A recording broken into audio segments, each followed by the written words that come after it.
typical team practice?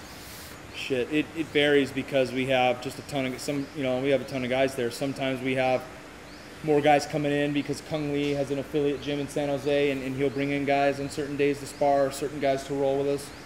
So it can really fluctuate, but most of the time it's 25 to 30 guys, 25 to 40 guys. It kind of depends, Sometimes we get a small group. They've expanded AK quite a bit, so thank God we have the mat space now. Before it got you really had to watch where you were going, but now we have a lot more mat space, a little bit better. You guys have two locations now, right? Well, we have Sunnyvale AKA, which Bobby Southworth and another kickboxing guy run, and then we have AKA Fresno, which Josh Koshik just opened up. That's about 2 hours south of San Jose. So those are the affiliate schools, and then the original AKA in San Jose. Kung Lee is Kung Lee's gym, but he trains under Hobbs, so he brings his guys in, That's the thing.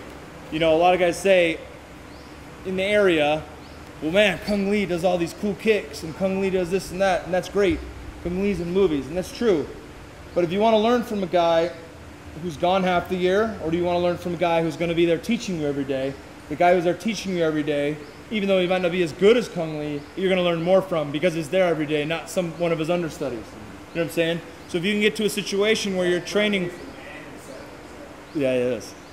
But where does Kung go to train? He doesn't train at Kung Lee's gym. He comes to AK to train. So that's kind of the thing. When you're picking your place to train, you want to be with the guy that's going to be there. Raising here every day, coaching you guys. That is so crucial to have that consistency. And if you can get a training partner to come in and work with every day. I see Jason's in here a lot. Victor's in here a lot. That is crucial to have a guy like that. For me, I have Kane. There's a lot of big guys at AK. That was the reason I went there in the first place. You can't find a lot of big guys all over the country. Really, you've got Greg Jackson's camp and maybe Nogueira, but Nogueira's gone a lot. He's got a few big guys that he brings to him. He'll bring them to Brazil, Miami, or LA, but you don't know where he's going to be. At AK, we had Paul Bointello, Mike Kyle, Bobby Southworth, and Cain Velasquez, all guys in the UFC or were in the UFC at one point. The good thing about Kane is that he's in there more than anybody else other than John Fitch.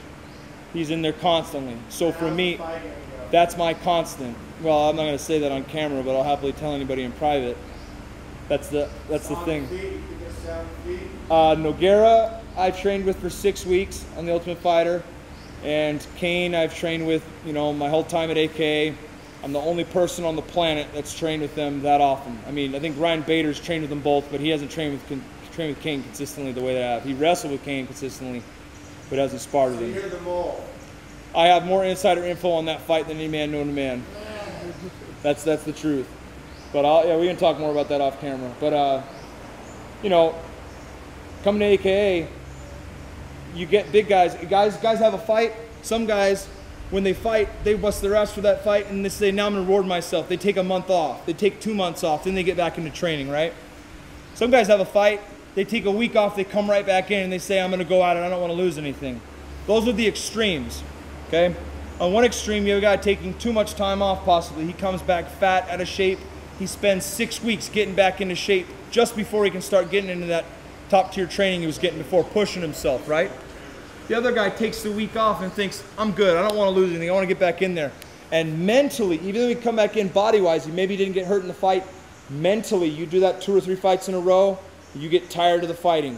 You get tired of sparring, you get tired of training, it gets monotonous, it becomes bullshit to you, and you lose that love for it. You lose the love for wanting to learn a new move in jiu-jitsu. You lose the love of wanting to bang, The key is finding that happy medium. You finish a fight, take some time off, and when it feels right, you get back in.